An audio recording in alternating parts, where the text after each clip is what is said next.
¿Ven la presentación? No, no se ve, profe. Ahora Ahí sí, sí. ahora sí. Ahí se ve, sí. Listo. Cargó. Y tienen el indicador que está grabando, ¿no? Sí, Sí. Bien, perfecto. Bueno, vamos a seguir. Entonces, repaso rápido para que estuvimos viendo que tenemos que tener herramienta más dura que la pieza, algo que es básicamente lógico, lo que hace disminuir la dureza del material que estamos usando para corte. El parámetro fundamental es la temperatura. Después vamos a ver que la temperatura depende obviamente de la velocidad, profundidad de corte, avance, bla, bla, bla, pero es la temperatura. Para lograr esto, vamos a ver para qué se utilizan los fluidos de corte en sí. Entonces, yo voy a tener distintos tipos de, por ejemplo, aceite de corte, ¿no? Dicen, bueno, los aceites de corte, perdón. Los aceites de corte son buenos lubricantes, perfecto. Y también protegen contra la corrosión a las piezas, porque en la medida que las voy maquinando, eventualmente depende con qué es lo que yo voy a lubricar, puedo tener algún tipo de efecto químico sobre la pieza en sí. Ahora, el aceite en sí de corte no es un buen lubricante. ¿Para qué dijimos que usábamos principalmente los aceites? Bajar la temperatura y lubricar. Claro, sobre todo por medio de evitar el tema de la fricción, ¿no? El aceite lo que va a hacer es una película entre la pieza y la herramienta, va a protegerlo de la corrosión, por eso, y a su vez lo que va haciendo es bajar el coeficiente de rozamiento, o sea, la fricción que tiene la pieza en sí. Discúlpenme, pero llegaron dos personas más, y como estoy solo, los tengo que admitir desde acá. Un minuto. Bueno, creo que no, no quedó ninguno. Bien, listo. Porque para eso lo que tenemos, para sacar mayor cantidad de temperatura, cuando tenemos exceso de temperatura, lo que usamos son fluidos de corte en base a acuosa. Bien. Entonces, tenemos aceite de corte puro que se clasifican en cuatro tipos de aceites. Tenemos aceites grasos, minerales. Tenemos un tipo de aceite que es para presiones extremas, donde nosotros tenemos dos tipos de presiones extremas. Vamos a tener aceites con determinado tipo de viscosidad. Y después tenemos mezclas en sí de aceite mineral y aceite graso también. Como les dije la otra vez en el aula, si tienen cualquier duda cuando yo estoy hablando, abren el micrófono y me preguntan directamente, ¿eh? Así no avanzo. Cualquier duda que tengan, yo vengo este, diciéndoles esto que está en el PowerPoint, a determinada velocidad doy la clase, pero si tengo que bajar un poco bajo, si no se entiende algo, me preguntan, lo que no quiero es que quede ninguno colgado y que esto no se entienda. Estamos de acuerdo con eso. Si ven que para algunos de ustedes me dicen, mira, ¿por qué no vas un poco más despacio? Porque listo, ¿eh? Puedo bajar el ritmo. Si no, lo doy así, que para mí, bueno, es un poco más cómodo, digo, porque yo soy así y listo. Esto lo podemos hablar, es la primera vez que estamos interactuando de esta forma. ¿Quedó eso, se comprendió? sí, profe. Dale, vamos. Acá llegó Ignacio. Le voy a pedir que dentro de todo hay 15 minutos de tolerancia, ¿no? Para las reuniones, pero en la medida que vayan siendo puntuales, porque cinco de ustedes se conectaron a las 7 en punto, estábamos conectados juntos. Francisco sos uno que me quedó ahí, adelante, por lo menos tengo tu foto, me acuerdo. Está todo bien, pero si no, fíjense que yo tengo que ir parando y cortando para poder darles ingreso a los demás. Por eso dijimos arrancar y 10. Puede haber una tolerancia, pero dentro de lo posible, traten de estar a tiempo, así podemos arrancar con todo juntos. Bien, eh, vamos con los tipos, estamos clasificando los tipos de aceites. Tenemos los minerales, que bueno, después, ahí ahora vamos a ver para qué sirven y cómo se mezclan en sí. O sea, si yo lo tengo puro, lubrica, por supuesto, muy bien y es anticorrosivo por las películas que yo le decía. Pero esto se utiliza no para mecanizados con grandes esfuerzos, sino a mecanizados más bien livianos y no tienen buenas propiedades refrigerantes. Ninguno de los tipos de aceite sí. Entonces, lo que estamos viendo es cómo se forma la película de aceite. Este sería esto que están viendo acá con una determinada presión con lo que sería el aceite mineral. Después hay aceites grasos que ya fueron reemplazados este tipo de aceites, no porque sean malos, sino porque se consiguen aceites con mejores propiedades, poniéndole determinado tipo de aditivos según lo que yo necesite y aparte por un tema de costo. Entonces, los aceites grasos tenían base en grasa vegetal o animal. Lubrican muy bien, pero bueno, ya les decía por qué fueron sustituidos este tipo de aceites.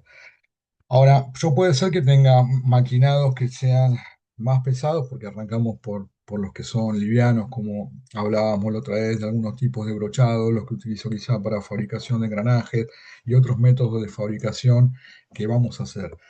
Entonces, yo le pongo determinados tipos de aditivos. Obviamente, los aditivos que voy a poner van a ser en función de las piezas que yo vaya a trabajar. O sea, no es lo mismo si trabajo con aceros que si trabajo con latones, que si trabajo con aluminio y demás, porque, bueno, tiene una distinta composición química y yo lo que voy a hacer con, ya sea con los fluidos que estoy utilizando para mejorar lo que es el corte, es lo que hablamos de mantener la estabilidad mecánica de la herramienta sin que haya ningún intercambio iónico o químico con el material que inclusive lo de colores o pueda tener otros efectos perjudiciales como acelerar el proceso de corrosión y demás. Entonces, va a tener una película delgada de muy alta resistencia y con baja resistencia al corte. ¿Por qué esa película va a tener que ser de alta resistencia? Delgada porque no me queda otra, porque al tener mayores cargas de maquinado, la película en sí no soportaría esas cargas que yo estoy teniendo, pero sí alta viscosidad puede ser la película, va a ser menor en espesor, pero va a ser lo suficientemente fuerte, ¿no? Esta película en sí para lo que es este tipo de carga. Y lo puedo usar para lo que son acabados superficiales. Ahora, después puedo tener fuerzas de corte más altas todavía.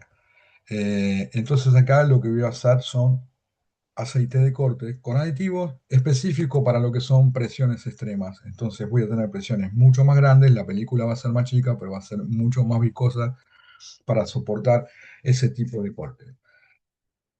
Y después pasamos a las funciones que va a tener el fluido de corte en sí. ¿Va a lubricar? Sí, también. Aumenta la vida útil de la herramienta, que era lo que estábamos hablando, los filos de corte en sí. ¿Por qué? Porque habíamos visto, dentro de lo que vimos en teoría de corte, que parte del calor que se genera va a la pieza, parte de la herramienta y parte se la lleva a la viruta. Nosotros lo que vamos a tratar de hacer es que se lleve la viruta la mayor cantidad posible. Pero con el fluido de corte nosotros lo que estamos haciendo es enfriar la pieza de trabajo. Vamos a dirigir el fluido de corte hacia la pieza de trabajo y hacia la herramienta. Entonces la herramienta va a tener una mayor vida útil. Otro problema grande que tenemos para controlar, lo vamos a ver cuando veamos la parte de maquinabilidad y cómo se fabrican los insertos de corte y la forma que tienen. Vimos en teoría de corte que se formaban distintos tipos de viruta. Nosotros tenemos que tener control sobre la viruta que tenemos y eliminarla lo más rápido posible. Que se lleve la temperatura bien, pero que quede la viruta donde nosotros estamos cortando es perjudicial. Vamos a ver que más allá de los aportes de filo y que eso se debe a distintos parámetros de mecanizado que quizá no sean los ideales, va abierto, esta viruta se puede ir soldando a los filos, bueno, puede quedar en el filo en sí. También me puede rayar la pieza. Imagínense si yo tengo que hacer un torneado interior eh, de una pieza ciega. ¿Se entiende cuando hablo de un torneado interior de una pieza ciega? ¿Todos lo entienden? Yo sí. Ent- Imagínate esto, imagínate cómo saco lo del torneado, un taladrado. Tengo que hacer un taladrado en una pieza. Si el agujero no tiene salida, yo digo que el agujero es ciego.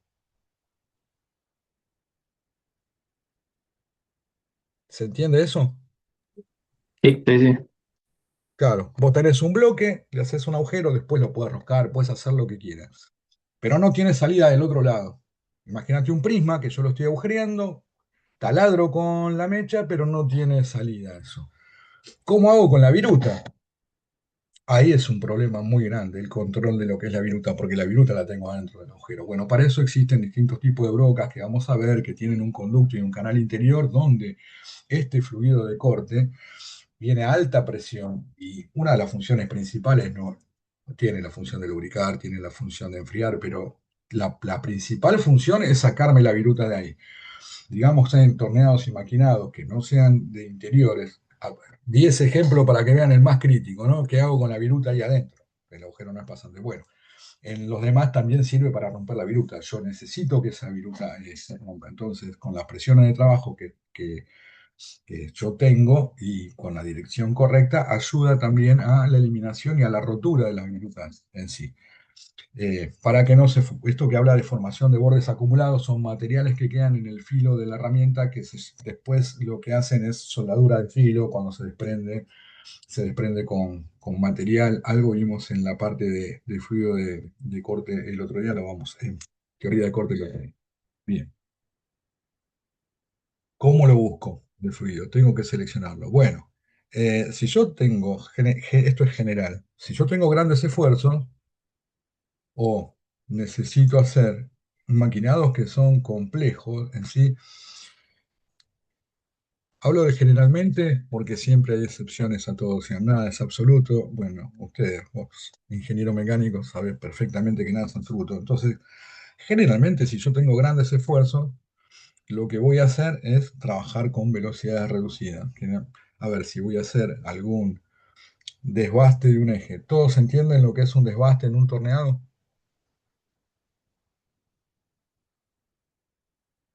Sí, me llama la atención porque habíamos visto la clase pasada otra cosa. ¿Todos se entienden cuando hablo de debate?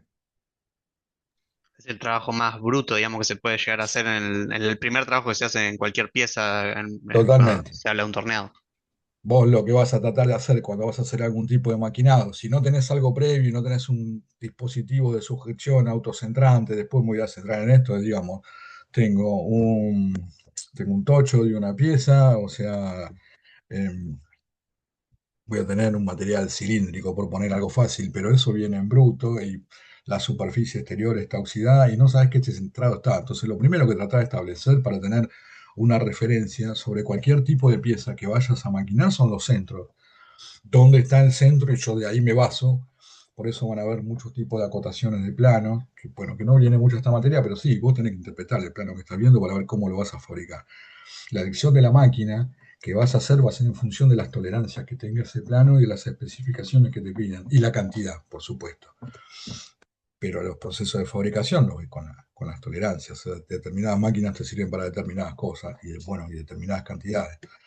Entonces, en maquinados difíciles, cuando hablo de desbaste, es la primera operación donde supongamos que, no sé, que puedo maquinar ese eje, hacer una pasada de 6 milímetros como para saber que ya tengo toda esa superficie cilíndrica, tengo perfectamente centrada y demás. Y por ahí la otra operación que sigue para hacer una terminación, eh, la hago de 2 milímetros. Pero bueno, entonces, cuando hablo de desbaste, hablo de esfuerzos más grandes.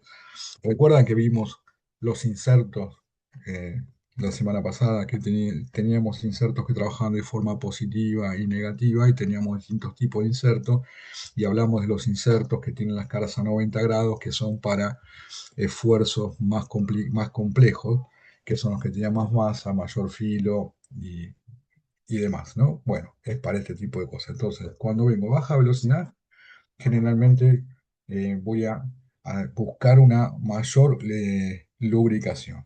Ahora, si yo necesito disipar calor, o sea, bajarle la temperatura al material, generalmente se trabaja mucho más rápido, en maquinados que son más simples.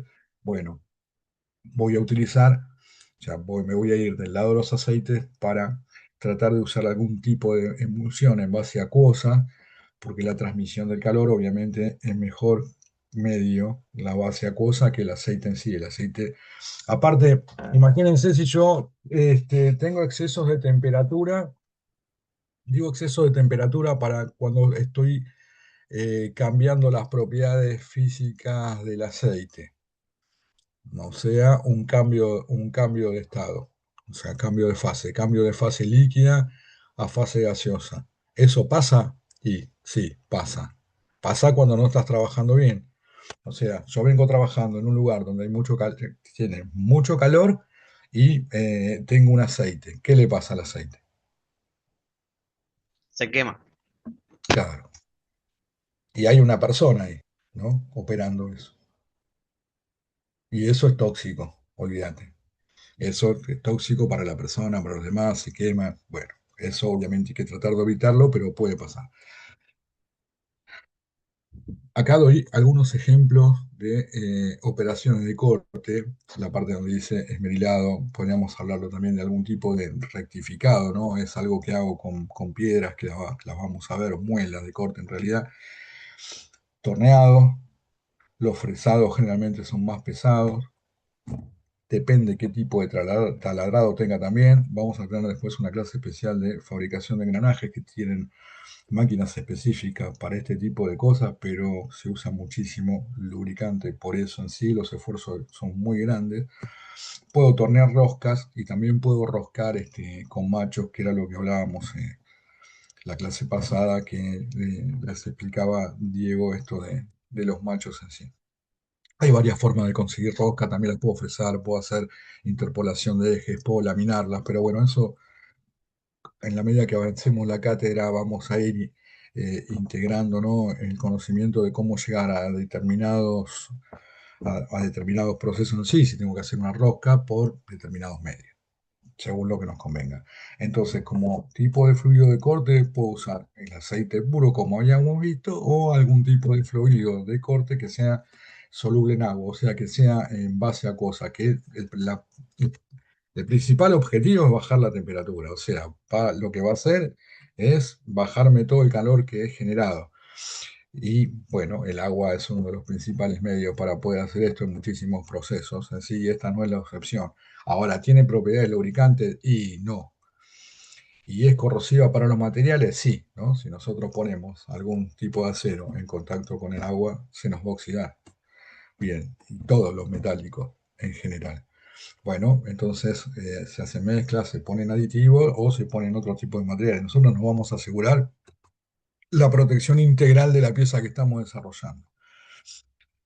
Bien, propiedades de lubricación, esto lo vimos. Aceite de corte puro con buenas propiedades lubricantes. Y después si tengo emulsiones, perdón, en base acuosa de los aceites en sí, bueno, combino las propiedades. Yo puedo ir combinando los dos tipos de propiedades porque no necesito, eventualmente, no necesito un aceite puro ni tampoco necesito un fluido en base a cosa puro. Puedo hacer concentraciones y puedo poner distintos tipos de aditivos en función del trabajo que tengo que hacer. Entonces, las emulsiones lo que me hacen es combinan todo este tipo de propiedades. Las propiedades que tienen como lubricante y las propiedades que tienen también como disipación de energía, en este caso, en forma de calor. Bien, bueno, más o menos esto es lo que habíamos hablado. Propiedades protectoras. Como el aceite no es soluble en agua, esto es importante, sí, lo estabilizás por los emulsificantes. Por eso se llaman emulsiones, porque si no, cuando yo pongo aceite en agua, vieron que el aceite no se mezcla con el agua, tiene otra densidad y, bueno, flotaría con respecto a lo que es el agua en sí. Entonces, el emulsificante lo que hace es poder tener un líquido que sea homogéneo. Bien, entonces los aceites de corte soluble le ponemos aditivo. ¿Emulsificantes para qué? Para que no se separen. Tienen propiedades de lubricación para evitar la corrosión. Y después también tiene un medio de conservación para evitar el crecimiento de bacterias. ¿Algunos de ustedes en el colegio, en algún trabajo, porque vieron, ha manejado algún tipo de máquina que usaba algún tipo de líquido refrigerante, algún tipo de emulsión? Por mi parte, no. Bueno, nadie. Y nosotros No. usábamos Bueno, una especie de líquido, parecía bastante blanco, digamos, como si fuera leche. sí, parecido a una leche, Sí, para eso, para refrigerar. Pero no era lubricante totalmente. ese. No, claro, era más bien refrigerante, igual tiene ese color parecido a la leche. No sé qué tipo de máquina era, Pero eso tiene, obviamente, tiene un tanque de reserva. O sea, eso está en un lugar, a ver, si vos lo pones en unas operaciones de torneado, vos vas generando distintos tipos de viruta, vos vas con ese fluido para hacer todo lo que estamos hablando, pero después lo recuperás, eso no se tira. Entonces, entra en un mismo circuito de recirculación, tiene un Claro, filtro caían en para una que no bacha y se... recirculaba con una bomba que tenía también. Andaba todo Claro, con el mismo motor hacía que ande todo. en cuanto lo aprendés, funciona todo. Y tenés Todo, un filtro arriba para que no se te vaya la viruta al recipiente de acumulación. tal cual. Bueno, lo que pasa con esto es que eventualmente, depende del tipo de empresa, depende de lo que hagan, hay veces que en algunas empresas, por algunos periodos, no se trabaja o no se utiliza ese tipo de máquinas, sobre todo cuando no tenés procesos batch. ¿Saben todo lo que estoy hablando cuando hablo de procesos batch, de organización industrial tipo batch? Vos podés tener una línea específica de secuencia de operaciones para tener distintos tipos de piezas, o podés tener un sector de tornería, un sector de fresado, un sector de corte láser, por ejemplo, y entonces distintos tipos de piezas van por determinado circuito, haces la trazabilidad, depende cuál sea la hoja de ruta de la pieza. Bueno, ¿a qué voy? No lo usás, no recircula, no se está utilizando. El olor a podrido que tiene eso cuando lo empezás a usar es impresionante. Se pone de color verde, ese líquido que decía él que tiene color leche, se pone un color verdoso. Bueno, el medio de conservación que está hablando acá para evitar el crecimiento de bacterias no es menor. Vos me decís, bueno, ¿cuánto pueden incidir las bacterias? Sí, van a sacar parte de las propiedades. Sí, ¿se puede seguir usando? En mi experiencia, sí. Se puede seguir usando porque sobre todo cumple bastante bien las funciones de refrigeración, pero es insoportable, es insufrible, así que generalmente a las personas que tenían menor concepto o que encima a ver cómo decirlo de forma bien académica, o que no tuvieron un comportamiento adecuado alineado con lo que se pedía en la empresa, se mandaba a limpiar ese tipo de tanque, imagínate. Bien, grasa para mejorar la propiedad lubricante y en este caso, hay otro tipo de aditivos que cuando yo tengo que hacer una presión extrema, que si bien la película sea chica, tiene que soportar muchísima más carga. Ahora, tengo fluidos de corte que pueden ser sintéticos o semisintéticos. Y ahí ya no, nos alejamos de lo que son los aceites minerales. Hacer todo sintético y semisintético, se desarrollaron estos tipos de fluido de corte que no solo no contienen nada que sea mineral, sino que son más económicos, al ser sintéticos están preparados para disipar el calor más rápido, son transparentes, con los cuales vos podés seguir teniendo un control visual de lo que es el corte, algo que no es menor, siempre es bueno ver qué es lo que está pasando y son mucho más fáciles de preparar. Ahora, los efectos con el medio ambiente. Obviamente no tienen que tener ningún problema cutáneo porque pasa, porque vos lo utilizás y eventualmente por más guantes que se tenga y demás, terminas en contacto con eso o con las piezas.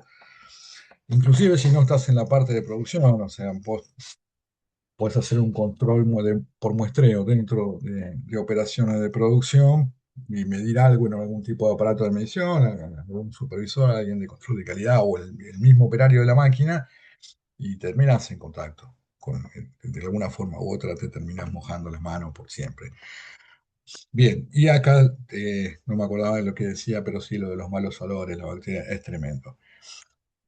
Tampoco la formación de espuma, por lo que estábamos hablando. Vos tenés un circuito que va recirculando el material y cuando formás determinado tipo de espumas a altas presiones, bueno, imagínate lo que pasa con todo lo que es el circuito en sí. Después, no tienen que ser corrosivos, tanto para la máquina como para las piezas. Y bueno, tiene que ser fácilmente removible, o sea, yo no necesito que la pieza se lleve parte de esto. Siempre es mejor poder disolverlos en aceite. En- Acá hay una tabla que lo que se ve es, lo obtenemos. Por ejemplo, si vamos a la parte de abajo, acá en la tabla, decís, bueno, si querés algo que sea mayoritariamente refrigerante, 100%, y vas a usar agua. Después en la medida que vas mezclando las propiedades que tiene de refrigeración y si querés lubricación, vas al aceite. Y después, bueno, puedes ir a soluciones o emulsiones. ¿Y cómo lo vas a utilizar? Con estas dos propiedades, viendo si quiero refrigerar, lubricar o hacer una combinación de los dos, disipando calor o reduciendo lo que es la fricción característica de ese corte en sí. Entonces, bueno, voy a buscar, depende del calor específico que tenga, la conductividad que tenga de calor, cómo va a ser la transmisión, eh, qué efectos va a tener la lubricación, cómo va a ser la película, la resistencia que van a tener a distintos tipos de velocidad de corte. Con eso yo voy teniendo distintos tipos de if y voy a llegar a lo que realmente necesito. Bien, acá hay una explicación de mezclas de lo que serían aceites y aguas. Ya vimos los efectos negativos en sí y los tamaños aproximados de lo que son las películas, ¿no? Estamos hablando de centésimas de milímetro de lo que es la película en sí. Bueno, y cómo son las emulsiones que tienen alto espumante, etcétera. Más o menos es una. Bueno, sí, esto ya es todo lo acabamos de hablar recién, pero está reflejado en distintos tipos de tabla que se pueden elegir. ¿Hasta acá? ¿Pregunta? ¿Ninguno? No, profe, ¿puede ser que esta presentación no Ah. esté en el aula o en el Drive? En el Drive está, si buscas procesos complementarios, seguramente está. Ok, genial, gracias. Porque era una presentación que en base la preparamos hace muchos años y después la dejamos de dar cuando vimos que los alumnos ya venían con el conocimiento de esto, entonces no tenía sentido repetir temas. Y también pasó que le fuimos agregando, por ejemplo, fabricación por adición, entonces todos los tipos de impresión 3D. En la cátedra vemos corte láser, corte plasma, chorro de agua. En la medida que le fuimos agregando cosas del contenido tradicional de la materia, fue en desmero y en la disminución de otras, porque el tiempo es finito, ¿no? Entonces lo dejamos como procesos complementarios. Casi todo lo que le voy a presentar hoy está ahí. Pero bueno, en base a, Ok, a las genial. preguntas que tuvimos y a la interlocución que tuvimos en la clase pasada, consideré conveniente reflotar este tipo de temas. Genial, Ahora, muchísimas gracias. no, de nada. Bien, dentro de lo posible, yo les comenté que bueno, que ahora estoy a cargo de dos cursos de Ingeniería uno, no quizá en la profundidad técnica, pero por lo menos un paneo de todo lo que vamos a ver lo voy a dar ahí, así ustedes ya están, ¿no? ¿Qué va a ser? Pero bueno, piensen siempre que alguno viene atrás, con la idea de poder explicarle a ustedes cosas más de tecnología avanzada que esto, que van a trabajar con otra cosa. Sí, tienen que saber que es, pero obviamente tienen que saber esto, sí o sí, es muy, pero muy básico. La idea es explicar, por ejemplo, tipos de mecanizados inteligentes y otras cosas más. Pero bueno, vamos a hacer lo que se pueda. Me paran, si no, a ver, bien, no tengo fríos acá, no tengo inserto. ¿Están viendo mi pantalla? No, no, No, no, no, bien, buenísimo. No van a escuchar sonido. Lo que le voy a hacer, no voy a pasar todo el video completo, voy a ir pasando distintos tipos de video en función de lo que vamos viendo, que no están adentro del PowerPoint. Seguramente están en el Drive.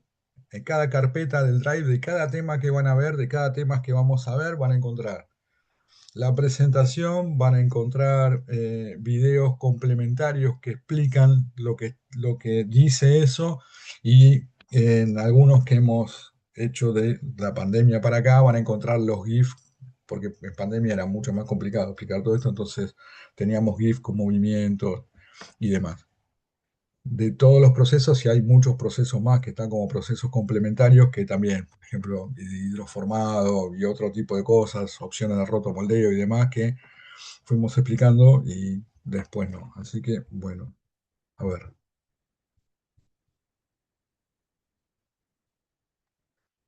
ya lo voy a proyectar, pero denme un segundo y quiero ver si arranca bien acá y lo comparto. A ver, acá. Ver mi pantalla. Sí, sí, se ve. Bien. Está en inglés, pero se entiende perfectamente. No van a escuchar el sonido, pero el drive lo tienen en el video. Saben que era esto. Esperá, lo voy a ir parando. Bien, ahí se ve la broca, ¿no? Ven que eso es una broca. Una Sí, broca, una mecha. Sí. Bien, perfecto. Esperá ¿Y esto que está acá, qué es? Esa operación, ¿la llegaron a ver? podría repetir. Eso que están La viendo en fresa. pantalla. No sé si están viendo lo mismo que yo. Están viendo una pieza y están viendo un cabezal móvil que tiene una determinada velocidad angular, la RPM, que tiene una herramienta que es la que está haciendo el proceso, que sería esto. ¿Se ve mi puntero? Un fresado. Sí, sí. Perfecto, es un fresado. Acá está el dispositivo de lubricación. Lo vamos a ver ahora dentro de un ratito. El fresado, a diferencia del torneado, que el torneado la herramienta está fija y lo que se mueve es la pieza, acá se mueve la pieza, se mueve la mesa, se mueve la máquina, pero la herramienta es la que rota y tiene determinado tipo de movimiento. Esta es la herramienta y acá tenemos lo que se llama el cabezal, el usillo, donde va esa herramienta en sí, y después vamos a ver cómo calcular potencia, la velocidad angular que tiene esto, bueno, los esfuerzos de coste que tenemos en las periferias. Las fresas se caracterizan porque tienen varios filos, pero para que vean el proceso de lo que está haciendo esa fresa ahí. Bueno, habla de distintos tipos que se utilizan. Mira, acá voy a tener que hacer para explicar un poco eso. Eso que vieron antes, las herramientas modernas, las máquinas CNC, las máquinas que se usan para producción, no todas las que voy a explicar hoy, que son máquinas básicas, por eso nosotros tenemos un laboratorio que se llama de máquinas convencionales. Eso se optimizó y cuando yo necesito hacer producción no uso esas máquinas. Las puedo usar en mantenimiento, eventualmente en alguna operación, pero para producción en serie no sirve. Eso que pasó bastante rápido acá, eso es un cabezal. Yo cuando elijo las máquinas CNC, ya que lo estamos viendo, prefiero poner todo ahora y después lo vamos a explicar en profundidad. Tengo máquinas, control numérico y tengo distintos tipos de herramientas. Elijo las máquinas en función de la cantidad de herramientas que necesito para hacer esas piezas, la potencia de la máquina, el factor de servicio, bla, bla, bla. Pero eso que vieron es un cambio automático de herramientas. Y esto que están viendo acá es cómo se distribuye todo lo que es la refrigeración, la lubricación, o sea, cuáles son los fluidos de corte que voy a tener. Y fíjense que son varios cabezales y ahora van a ver que tienen movimientos y están direccionados para dirigirlos perfectamente a donde yo tengo el corte. ¿Ven cómo funcionan? Entonces, acompañan perfectamente el movimiento de la pieza. Eh, Cuando vemos máquinas convencionales como las que yo les estaba explicando y las que tenemos en el laboratorio, esto no existe.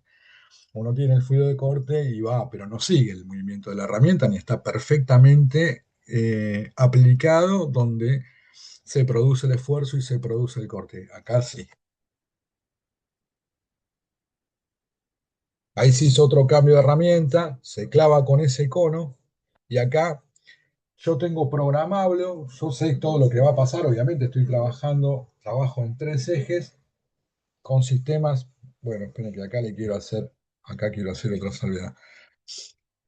Vos podés tener también, cuando yo tengo este tipo de piezas, este tipo de herramientas, perdón, es porque voy a hacer, más allá de que sea mucho más esbelto y trabaje con otros esfuerzos para lo que es pandeo y demás, es lo que yo hablaba de tener un perfecto control en la parte de lo que es la viruta y la acumulación de la viruta, por lo que voy a utilizar cuando te necesito este tipo de herramientas. Entonces necesito un seguimiento también bastante más pronunciado de todo el sistema de lubricación en sí.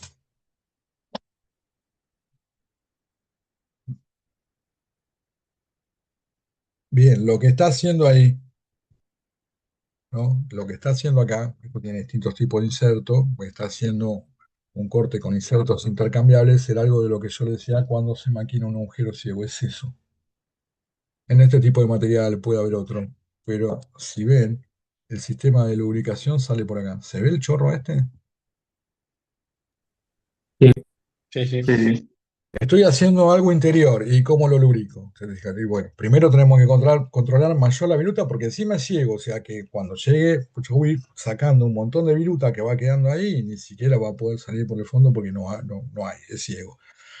Entonces, ¿cómo hago para lubricarlo? Bueno, estas herramientas, lo vamos a ver en la parte de taladrado, pero está bueno que ya vayan viendo qué es lo que pasa. Tiene todo un sistema y todo un conducto interno a muy alta presión para que eso suceda.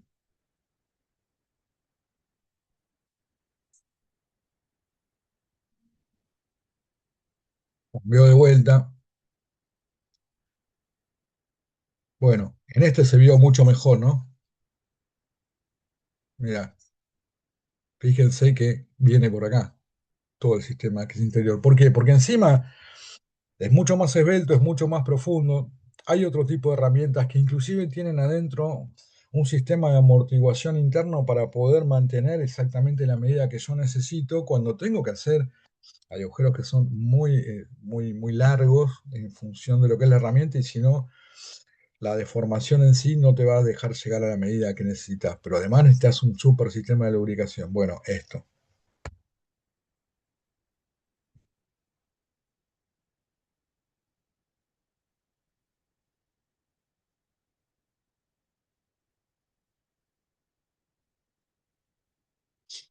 Esos que estábamos viendo son todos distintos tipos de fresado. Ven, acá están todas las herramientas.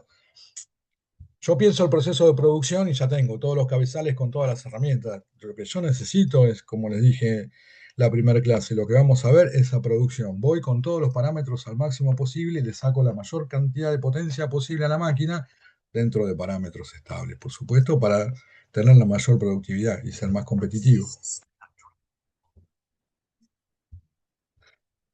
Todo esto que ven acá abajo son los sistemas de sujeción fundamentales dentro de las máquinas. Cuando yo voy a hacer cualquier tipo de maquinado sobre una pieza, tengo que ver cómo hago solidario la sujeción de esa pieza con respecto a las mesas y a las bancadas que tiene la máquina en sí.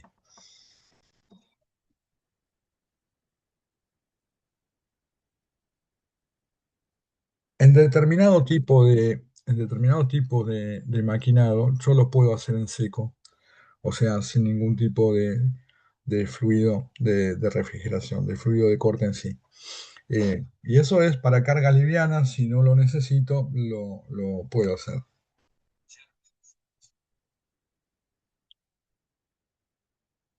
Bueno,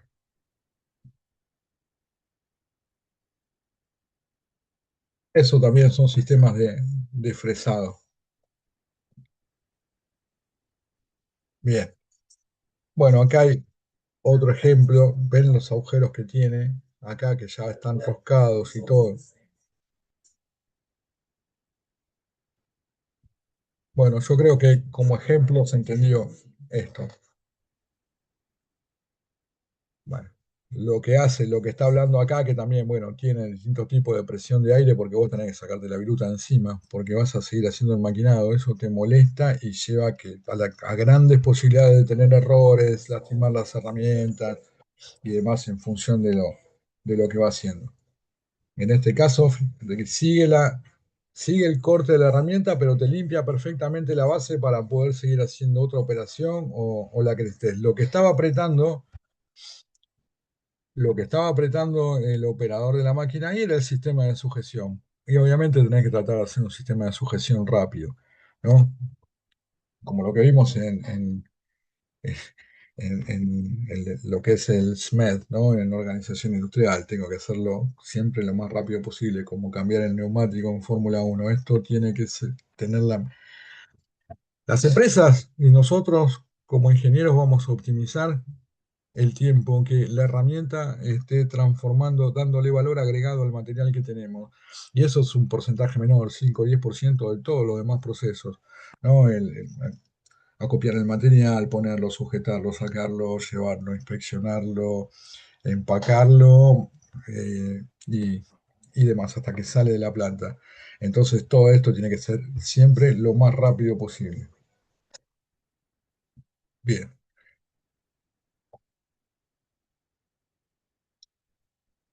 Entonces, bueno, puedes usar distintos tipos de lubricantes, de refrigerantes.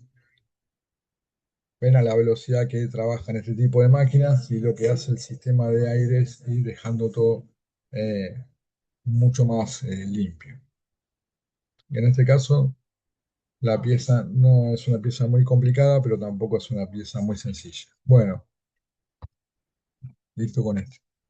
¿Alguna duda con esto que vimos? ¿No? No, no.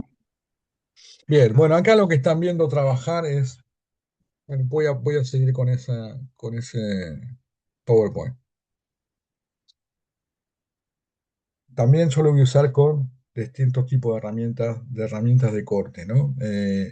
El material, más allá de las herramientas que vimos, máquinas convencionales, esto se va a usar también en muelas y cuando uso discos, sierras y otros cortes, que es lo que estamos viendo en este video acá. O sea, y acá lo que me está hablando de funciones de corte o no funciones de corte, puede tener lo que es el material en sí. Mi idea no es pasarle los videos y que nos pasemos la clase mirando videos. Estoy tratando de ubicar en el video las partes que creo más importantes del video en sí y lo que les dejo a ustedes es, tienen todo el material este disponible, después mírenlo, tienen, ya les digo, la explicación en inglés se entiende y es fundamental que tengan manejo de idioma. Todos los papers que van a encontrar, toda la parte académica, todo el desarrollo que hay en sí, y se hace en inglés.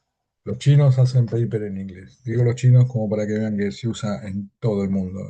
Y los videos, los que más se encuentran son de este tipo. En español hay pocos. Y hay que acostumbrar un poco el oído a esto. Ni hablar, es más de lo mismo. Acá lo que está diciendo es que, bueno, que te remueve la viruta, que te aumenta la vida útil de las herramientas y está mostrando distintos tipos de herramientas. Mírenlo, si tienen algún tipo de duda con respecto a este video, después me consultan. Y vamos a seguir con otro tema. Hasta acá, ¿cómo van? Ah, tengo 3 mensajes. Eh, bueno, no sé. Bueno, sí, sí, no. Bueno, gracias, Roque, contestaste acá. Listo. Eh, ¿Dudas? Nada. Che, vamos a hacerlo interactivo, dale. Si Uno. no hablo solo,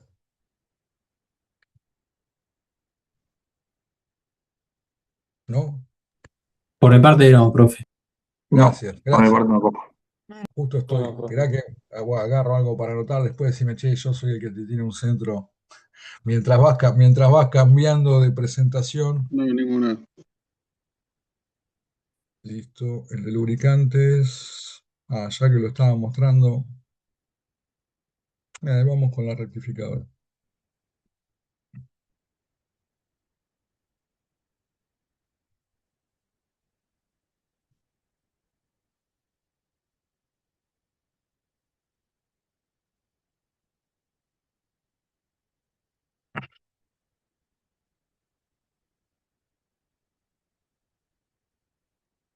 Bueno, ahora sí están viendo mi pantalla. Ya lo dejé directamente así en vez de la presentación para poder pasar los videos después.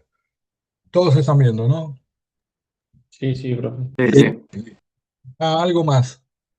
Porque es la primera clase que tenemos así. Si ustedes ven que hablo un montón y por ahí le hablo de unos gráficos, le digo, miren esa imagen, avísenme porque eventualmente pasa que se traba por ahí la presentación por algo y yo sigo y le doy, después un rato después me dicen, mire que no estamos viendo nada, quedó congelada en el slide 4 y tenemos que volver. Bien, ¿quiénes no conocen el sistema de rectificado? Alguno que no conozca esto.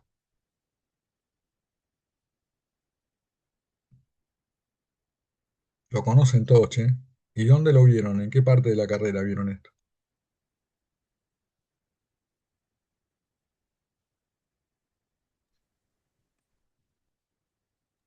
Yo particularmente lo vi en campus. En mi secundario no teníamos algo para hacer, para hacer este tipo de operaciones, pero en campus hay una. Sí, ¿te acordás cómo es? ¿Cómo se llama? ¿La ¿Qué es el tipo? rectificadora? ¿O qué? Sí. En Sí, qué se, ¿a pero qué se refiere, perdón? claro que hay varios tipos de rectificadoras. Bueno, la que está Eh, en campus es una es- rectificadora de copa, se llama ah, rectificadora de copa. Ahora, vos la viste en campus por iniciativa propia, sí, sí, sí. No, no, o sea que formal, digo, podría salir de la carrera de grado sin ver esto. Ah, puede ser, sí, Sí, sí, yo si a eso no, se no refiere, lo puede vi. ser. Claro, por eso quiero ver si lo ven o no. O sea, no les pregunto aleatoriamente. Y ya les digo, estas eran presentaciones que las preparamos en su momento y que esto no lo debemos dar hace más de 5 años, porque antes se veía. Después se ve que fueron actualizando o cambiando o determinando para algunos tipos de materias que no. Y bueno, acá estamos. Eh, bien, hay operaciones que generalmente son para grandes precisiones y no tantas también, en los cuales se utilizan máquinas que se llaman rectificadoras y las herramientas se llaman muelas, vulgarmente llamadas piedras, pero son muelas en sí. Estas muelas tienen distintas formas según sean sus aplicaciones. Y voy a tener también, como con las herramientas, voy a tener muelas de desbaste y después voy a tener muelas de terminación. Puedo tener muelas en forma de copa. Esto que están viendo acá se utilizaba mucho para hacer terminaciones superficiales muy complejas con muy alta tolerancia. Por ejemplo, rectificar algún tipo de matriz. La matriz ya viene hecha en un material especial y después tiene un tratamiento superficial para evitar el desgaste con nitrogrados y demás que le dan mayor resistencia. ¿Todos saben lo que estoy hablando cuando hablo de una matriz?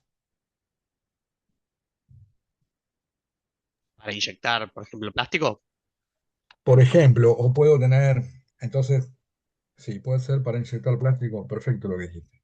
Yo vengo con algo a presión, ya lo voy a explicar después bien cómo es. Tengo el polímetro, el polímero, cuando a determinada temperatura, granulometría, lo llevo a estado líquido y le doy una cierta presión, eso viene por un tornillo, lo mantengo, lo distribuyo por un canal y tengo algo que tiene la forma. Supongamos que se divide por la mitad, hay un montón de matrices distintas, tengo la mitad la forma de un lado, la mitad del otro, cuando esa matriz cierra, inyecto ese polímero, lo enfrío y después lo desmoldo, lo saco y pruebo.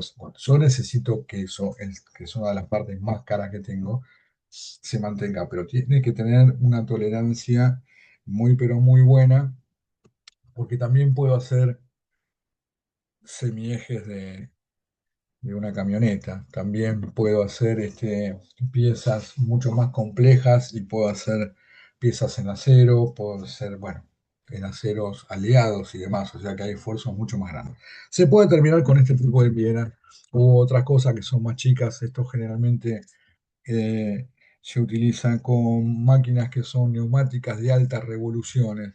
Realmente no va para máquina. Ven que tienen acá cómo agarrarlo, como si lo pudiesen agarrar en un taladro de mano. No es un taladro de mano porque estoy hablando de instalaciones de aire comprimido con muchísimas más RPM que puedo darle a eso. Pero bueno, se asemeja a lo que podría ser. Y después también eh, lo que sucede con las piedras es que podés tener piedras de forma, que en este caso no encontré ninguna foto en sí. Trabajé mientras estaba haciendo secundaria en una empresa que eh, hacíamos herramientas de corte y reafilados de herramientas también. Entonces tenía que ser muy, muy preciso lo que se hacía. Y eventualmente si tenían algún tipo de rebaje y demás, lo que hacíamos era darle forma a lo que es la muela. O sea, tenía distintos tipos de forma. Yo con un... Hay Para poder hacer esto se pone la piedra en una máquina y uno con algo que se denomina diamante, porque es más duro que la muela en sí, le va dando una forma y cuando la muela está en contacto con la pieza y bueno, le transmite la forma que yo necesito. Entonces, mecanizado de superficies con muy alta precisión y un acabado superficial muy bueno, o sea que tengo baja rugosidad, o sea, alto control dimensional de la pieza y muy baja rugosidad. Puedo tener también desbastes que son gruesos o soldaduras donde voy a utilizar otro tipo de muelas en sí. La muela se compone, yo voy a tener material de una determinada granulometría.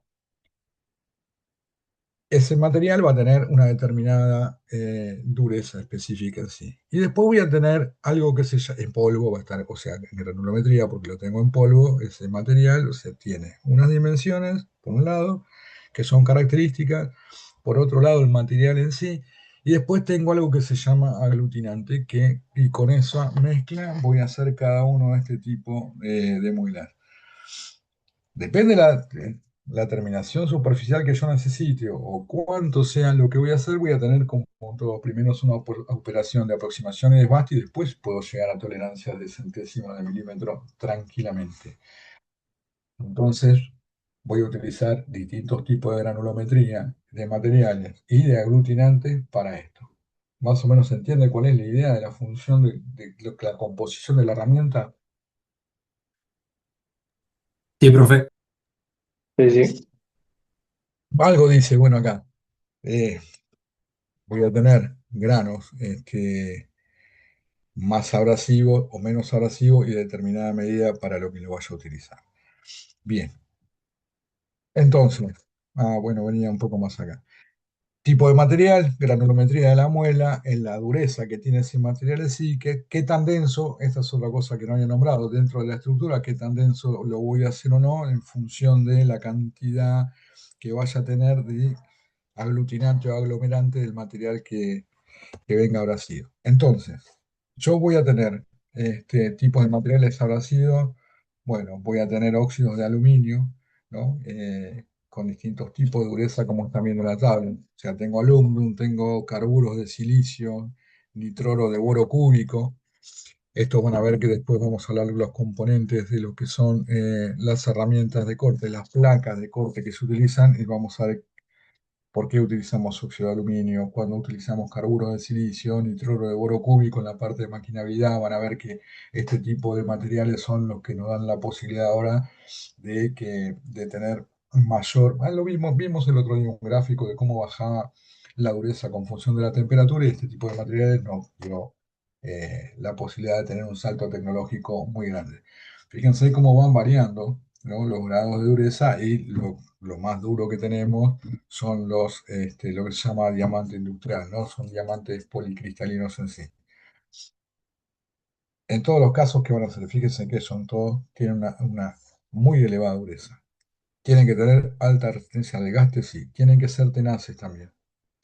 Y obviamente mantener uniformidad dimensional en la estructura de granos. La granulometría es fundamental, porque si tengo granos más chicos y granos más grandes, van a ir actuando de distinta forma, desprendiéndose de distinta forma, porque yo necesito que en determinado momento esos granos también se desprendan del aglutinante. La piedra se va gastando, pero es parte de la función que necesito. Si no tengo uniformidad dimensional, no sirve de nada poder cumplir con todos los demás requisitos, ¿no? Que sea duro, tenaz y con alta resistencia al desgaste. Por lo que le decía, ¿no? Es el acabado superficial, es la parte que está en contacto con la pieza. Ese control dimensional lo tengo que tener. La medida del tamaño de grano, bueno, se ve cómo se va tamizando y demás. Lo del tamizado, cuántos hilos tiene y demás, no es muy significativo en sí. Si vamos a ver lo que son las características de la muela para que cuando ustedes miren una muela sepan. Ya te das cuenta por el color también, ¿no? Pero bueno, para eso tenés que tener un poco más de experiencia. Si trabajás con este tipo de cosas o las encargás en un departamento de compras o tenés sistemas de rectificado que están a cargo, bueno, solamente de ir y de ver y de hablar con la gente que vos le tenés que transmitir qué es lo que tienen que hacer, o vos por lo menos a los supervisores para que ellos le avisen, vas a ver que mirándolas te das cuenta. Pero está bueno saber qué significa cada código, sí. Bien, este, bien. Entonces voy a tener distintos tipos de abrasivos. Cuanto mayor es el número, más chiquita es su granulometría. Y entonces cuando yo tengo dimensiones más chicas de granulometría, llego a controles dimensionales mayores. O sea, para para lo que son terminaciones con mayor superficie, mayor, sí, mayor precisión, quise decir. Entonces, voy a tener, por ejemplo, en esta tabla vemos que tengo granos abrasivos. Si necesito desbastar algo, voy a necesitar granos gruesos. Y esos van en los granos de la piel, de la muela que van a ver, del 8 al 14 en este caso. Después, bueno, puedo tener de granos gruesos y ahí van viendo las aplicaciones. Distinto tipo de desbaste, voy al mediano y ahí ya tengo distintos tipos de acabados, afilados de herramienta y demás. Yo voy a cumplir con lo que me pide el plano, ni nada más, ni nada menos. Entonces, todo este tipo de cosas pueden ser, si tengo algún acabado mediano o semifino, bueno, paro ahí, ¿no? Porque fíjense que dice afilado de herramientas tanto del grado 36 al 60 como del 70 al 90. Bueno, pero depende con qué precisión lo necesite. O sea, puedo utilizar una o puedo utilizar otra, o abajo tengo también lo mismo del 100 al 120.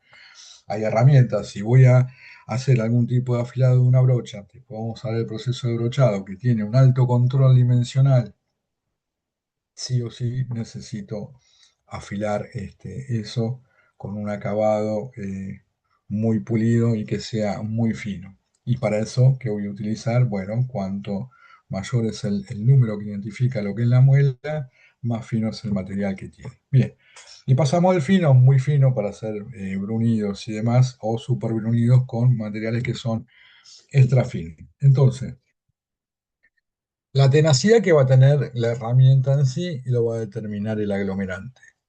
¿Por qué? Porque va a ser el encargado de dejar que se desprendan los granos una vez que están gastados. Entonces, no va a representar la tenacidad en sí de lo que es nuestra herramienta, la tenacidad propia del material con que está compuesta. Digo de los granos, independientemente también de su granulometría.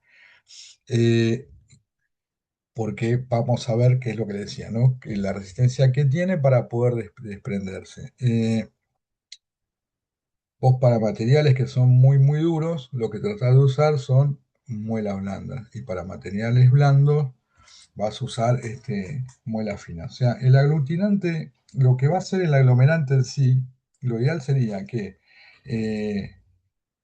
yo tengo un polvo que tiene una determinada forma, ¿no? Imagínense, pero su granulometría tiende a tener una forma esférica, que esa parte va a ir cortando perfectamente, pero en algún momento va a ir perdiendo el filo. Y a mí lo que yo necesito es que cuando pierda el filo se vaya.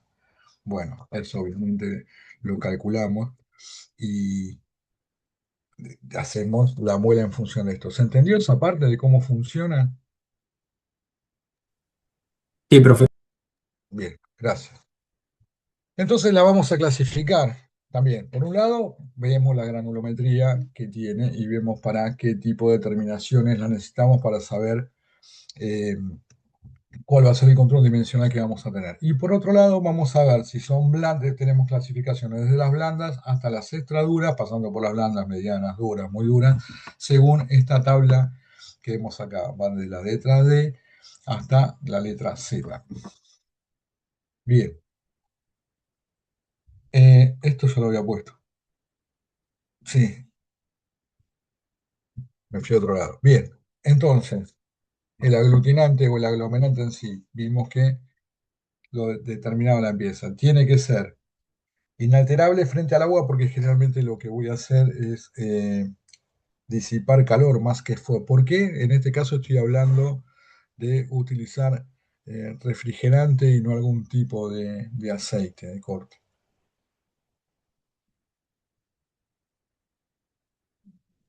¿Podría repetir la pregunta, profe? Claro, Porque no hay que bajar la ¿se acuerdan que temperatura, ¿no? vimos en la presentación que vimos recién hace unos minutos? Hablábamos de que nosotros podemos tener, si queremos disipar calor, utilizamos fluidos en base acuosa. Y si queremos bajar lo que es el esfuerzo entre la pieza y en sí que se genera, usábamos lubricantes, aceites, por ejemplo, ¿no? Y ponemos una mezcla de esto. Ahora, cuando yo veo las características del aglomerante, me dice que tiene que ser inalterable frente al agua. O sea, si pienso un poco, digo, bueno, la pieza está sumergida, no. Bueno, entonces deben usar algún tipo de fluido de refrigerante directamente. ¿Por qué voy solamente a la parte de calor y no me dice inalterable frente al aceite, por ejemplo? Porque esto está referido a esa parte que dice, fíjate donde dice aglutinante o aglomerante, me dice tenacidad, resistencia inalterable frente al agua. O sea que lo voy a estar refrigerando, pero no estoy usando aceite. ¿Por qué uso refrigerantes para disipar calor y no aceite?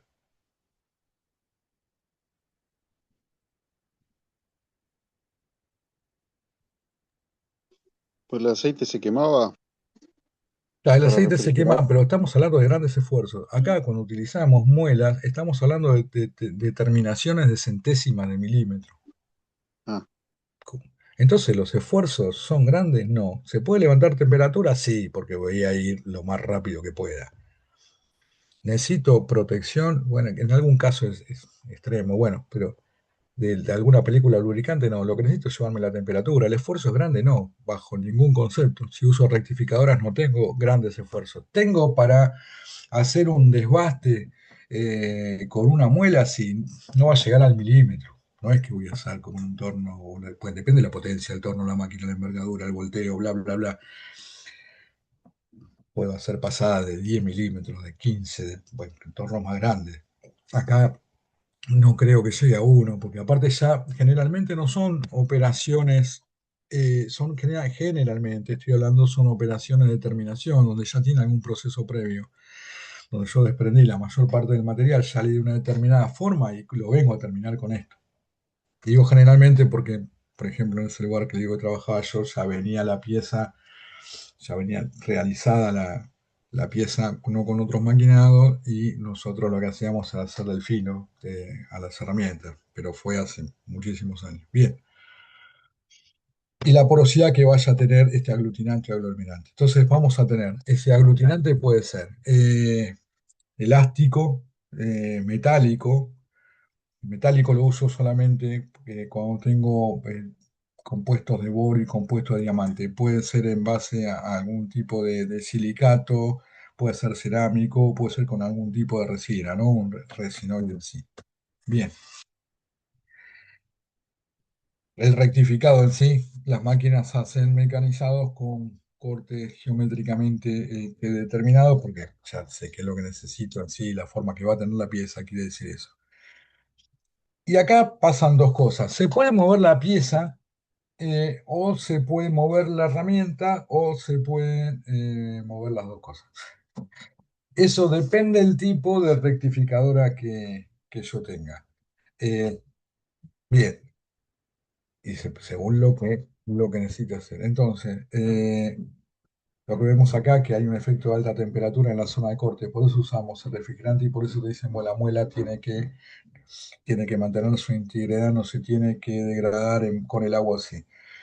Mecanizado de mucha precisión, entonces, y posteriores a tratamientos térmicos, porque yo tengo una pieza con una determinada dimensión, pero necesita una dureza superficial distinta, entonces le realizo un tratamiento térmico.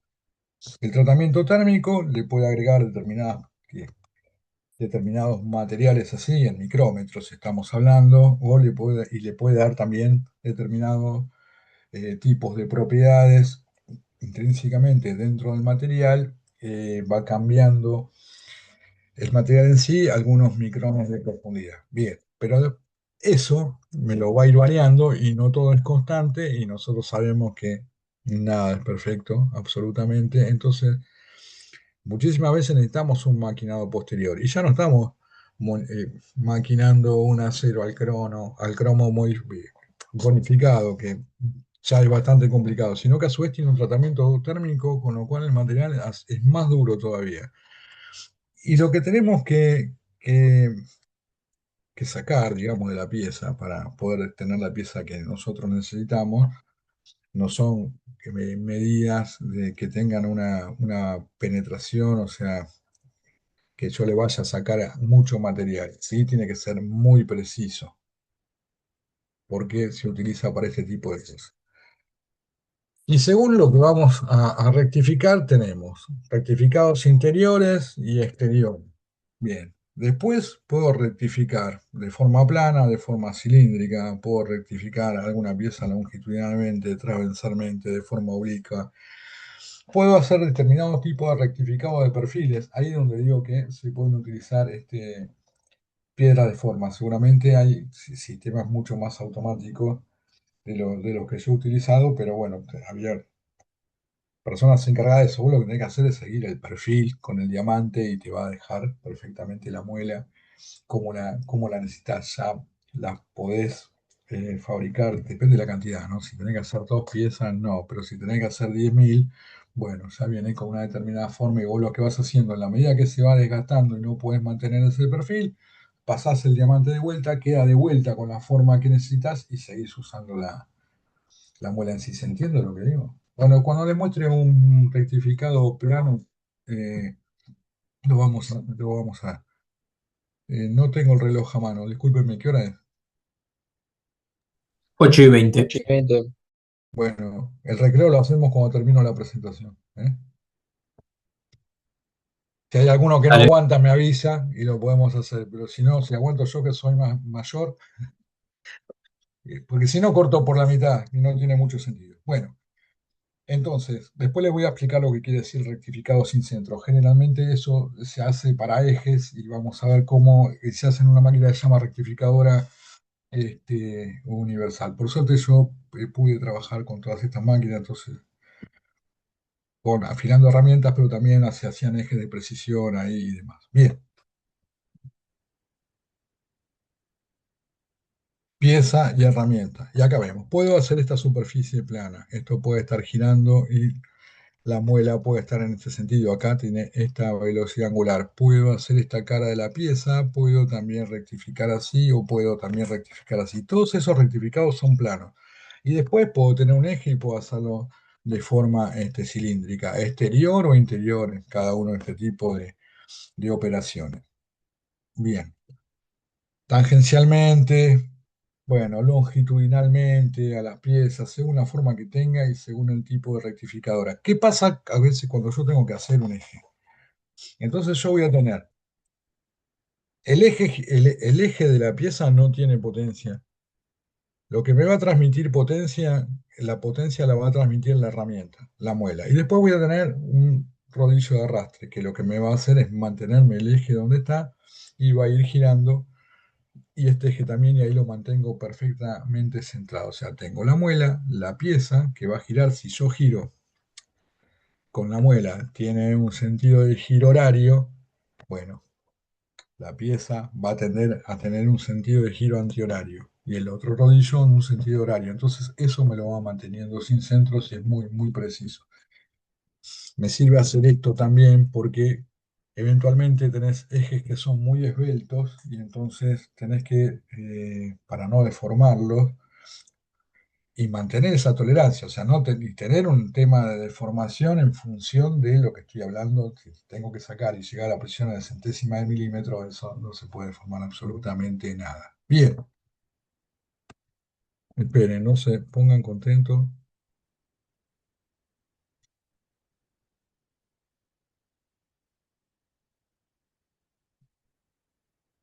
Esta es la que está esta es la que está en Campus. Esto es una rectificadora de copa. No es exactamente igual, pero es parecido. ¿Por qué se llama de copa? Yo esto lo puedo mover manualmente. Esto tiene un eje y lo puedo ir moviendo manualmente. Tiene una mesa abajo Si donde estás yo voy a. presentando, Profe, no se no, ve. no se ve. Ah, sí, Ah, sí. ¿no ven la máquina? No, No, no no, estás No, presentando no. nada. Bien, bien, bien, bien que me avisaron porque si no, que no me avisaron después del cuarto video. A ver, ya voy. Ahora sí, acá. Ahora Ahora sí, Sí, ahí va. ahora sí. Sí, vamos sí, ahora todavía. sí. Está en pausa el video. ¿Eh? Tengo un motor, el motor le va a dar la potencia. Acá está la muela.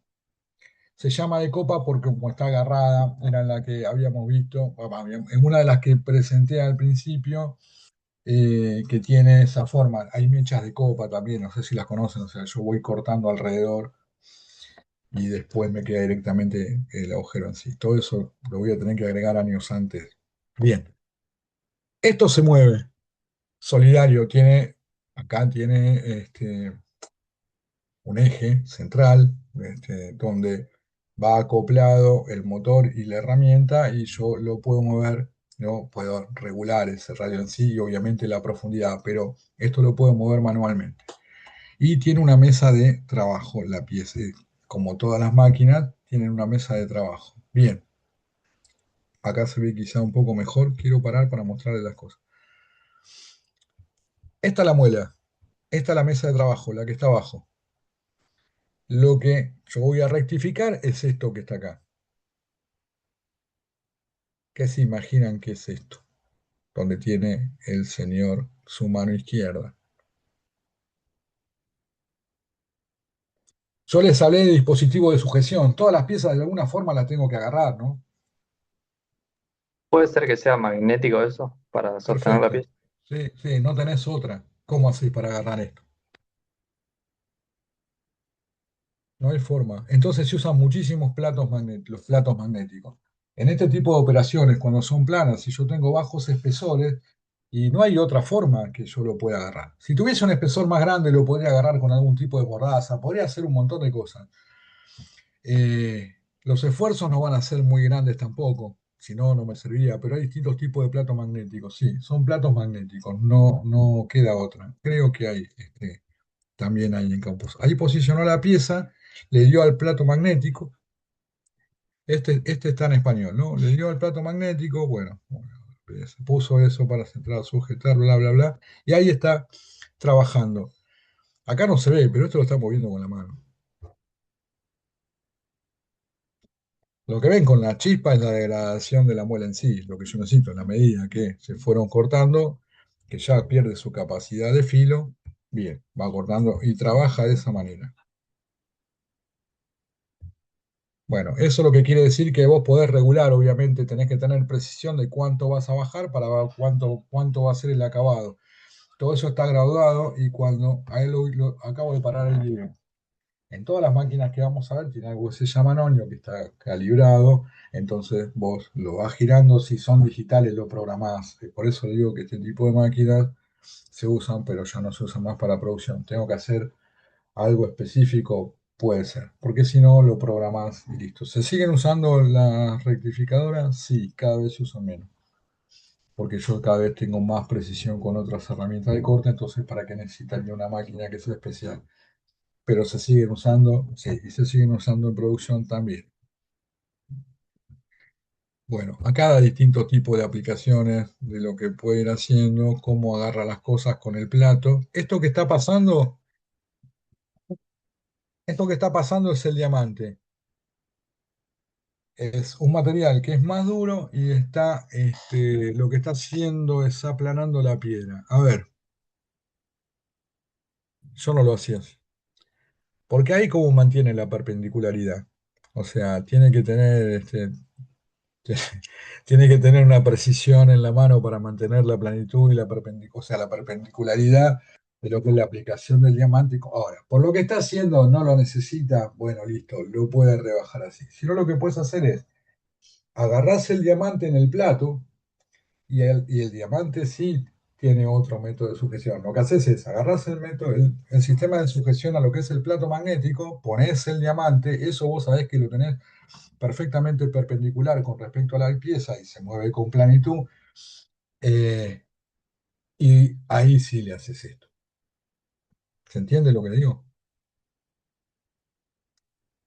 Eso es cómo se opera, cómo se trabaja, porque a vos se te va desgastando la herramienta, no cambiás todo, no es como un inserto de corte de un torno, no cambiás toda la muela todo el tiempo, la cambiás cuando se te desgastó todo, pero mientras tanto vos tenés que mantener la planitud o la forma que tenga o el perfil de forma, etcétera. Acá lo que está tratando de hacer es eso, para determinadas piezas. Bien, y ahí lo que hace, lo saca, pero quiero que vean el movimiento. Ahí está. Ven que el sistema de movimiento, la herramienta rota y a su vez se desplaza, pero se desplaza de forma manual. Por eso se llama de copa y vos vas rectificando y lo vas moviendo De esto es lo que se trata la rectificadora de copa como la que tenemos en campo. Bien, acá voy a poner otro.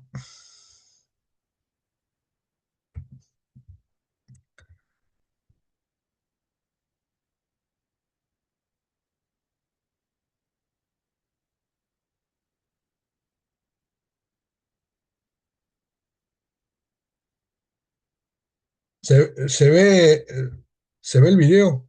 Sí, sí. Sí, Sí, sí. Bueno, acá lo que pasa es, la herramienta rota y la pieza también se desplaza porque la mesa tiene un movimiento. Esto se llama rectificadoras planas. Obviamente se usa para hacer cosas planas, ¿no? No hay una gran imaginación en la denominación. En ingeniería no nos caracterizamos por eso. Esto que ven acá abajo es el plato magnético. Este es el accionamiento del plato. Ahora, de alguna forma vinculo el plato con la máquina. ¿Ven esta mordaza que está acá? Esto es un sistema de sujeción. Del otro lado seguramente tiene otro y depende del dispositivo que ponga y el esfuerzo que vaya a hacer. Distintos tipos de aplanados, cómo va trabajando la máquina en sí.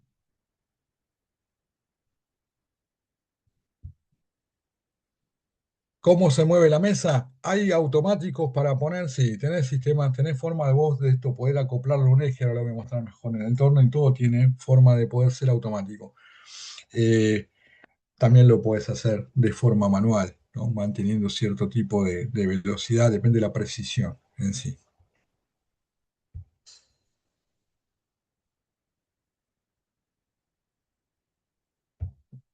Bueno, listo, esto es una plana. Ahí no le voy a pasar todo el video porque repite y ya les digo, los tienen en el Drive. Voy a mostrar un poco de cada uno como para fijar la idea.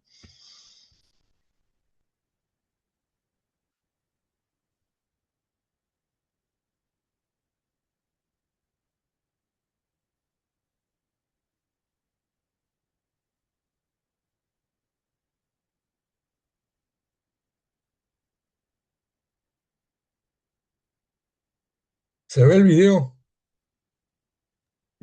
Sí, sí. Está parado, ¿no? Porque primero les quería dar Esto es lo que yo hablaba de rectificadoras sin centro, que se usan un montón y son muy precisas. Eh, este es el eje. Entonces vos tenés un conductor, tenés una rueda conductora y una rueda conducida. Después lo vamos a ver en los sistemas de laminación de perfiles de chapa, se usa muchísimo. Uno transmite potencia, en este caso es el que lleva la herramienta, y el otro es el conducido. El sentido de giro de la pieza es contrario al sentido de giro de lo que va a ser tanto la muela como el eje conducido. Y esto se mantiene entre centros. Por eso se llama rectificadora sin centro y se usa mucho para los ejes.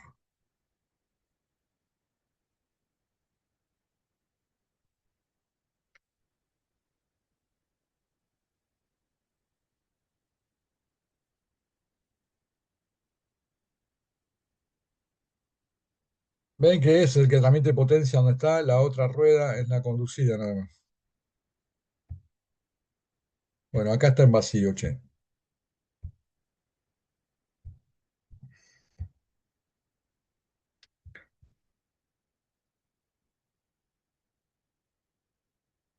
Uf, discúlpenme, pero bueno, eso quedó en vacío. A ver. Por lo menos se dieron idea de cómo funciona, si bien ahí no estaba, eso se arrima la pieza, el otro es el conducido y ahí el eje gira, obviamente entra en contacto con la muela y con el conducido. Lo que se mostró en esa imagen, digo que es en vacío porque no estaba trabajando directamente, sí se vio toda la máquina, sí. A ver, acá hay otra plana.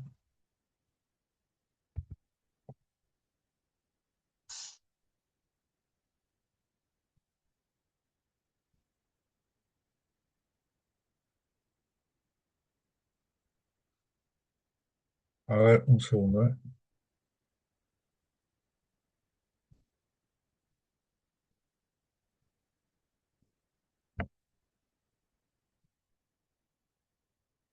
Ahí va. A ver.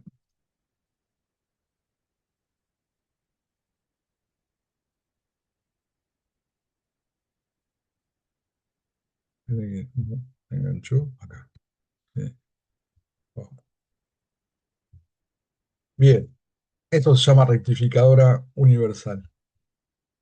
Acá estamos viendo todo el sistema de disipación de calor, ¿no? Bien, la muela está acá atrás, lo que está haciendo es este eje. Como ven, tiene una envergadura superior a las otras que estamos viendo y yo puedo utilizar distintos tipos de cabezales, se llama universal porque le puedo dar distintos tipos de funcionamiento. Bueno, esto es algo muy común, es un límite de carrera, ¿no? Saber hasta dónde va a llegar y hasta dónde no va a llegar, y yo el avance que le voy dando también son avances automáticos. Como verán, estas máquinas no son máquinas modernas, pero funcionan y funcionan bien para hacer ese tipo de piezas. Esto se va desplazando, o sea, en este caso tenés la muela fija y lo que se va desplazando es la pieza, que tiene que a su vez tiene un sentido de rotación, ¿no? Que está sujeta a este dispositivo que está acá.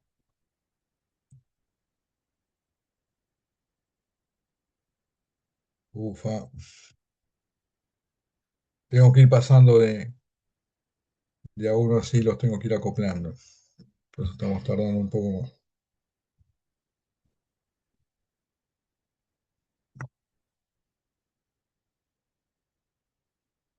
Esta también es una rectificadora universal, que tiene otros acoples.